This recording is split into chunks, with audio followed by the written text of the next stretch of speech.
Ephesians chapter 5. So imitate God as his dear children, and live a life of love, just as also the Messiah loved us. Indeed, on our behalf gave himself up as an offering, as a slaughtered sacrifice to God with a pleasing fragrance.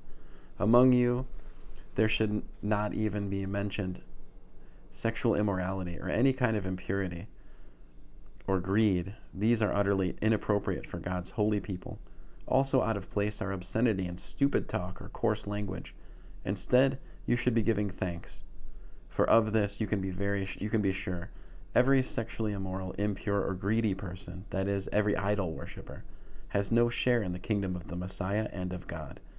Let no one deceive you with empty talk, for it is because of these things that God's judgment is coming on those who disobey him. So don't become partners with them. For you used to be darkness, but now, united with the Lord, you are light. Live like children of light, for the fruit of the light is in every kind of goodness, rightness, and truth. Try to determine what will please the Lord. Have nothing to do with the deeds produced by darkness, but instead expose them.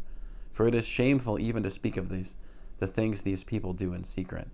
But everything exposed to the light is revealed clearly for what it is, since everything revealed is a light. This is why it says, "Get up, sleeper, arise from the dead, and the Messiah will shine on you." Therefore, pay careful attention to how you conduct your life. Live wisely, not unwisely. Use your time well, for these are evil days. So don't be foolish, but try to understand what the will of the Lord is. Don't get drunk with wine, because it makes you lose control. Instead, keep on being filled with the Spirit.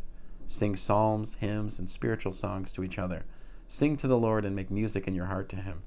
Always give thanks for everything to God, the Father, in the name of our Lord Yeshua the Messiah. Submit to one another in fear of the Messiah.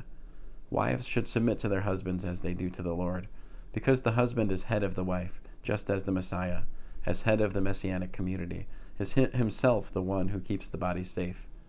Just as the Messianic community submits to the Messiah, so also wives should submit to their husbands in everything. As for husbands, love your wives, just as the Messiah loved the Messianic community, indeed gave himself up on its behalf, in order to set it apart for God, making it clean through immersion, in the mikveh, so to speak, in order to present the Messianic community to himself as a bride to be proud of, without a spot, wrinkle, or any such thing, but holy and without defect.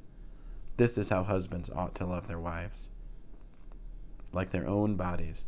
For the man loves his wife, who loves his wife is loving himself. Why, no one ever hated his own flesh.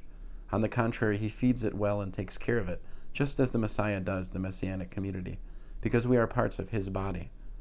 Therefore a man will leave his father and mother and remain with his wife, and the two will become one. There is profound truth hidden here, which I say concerns the Messiah and the Messianic community.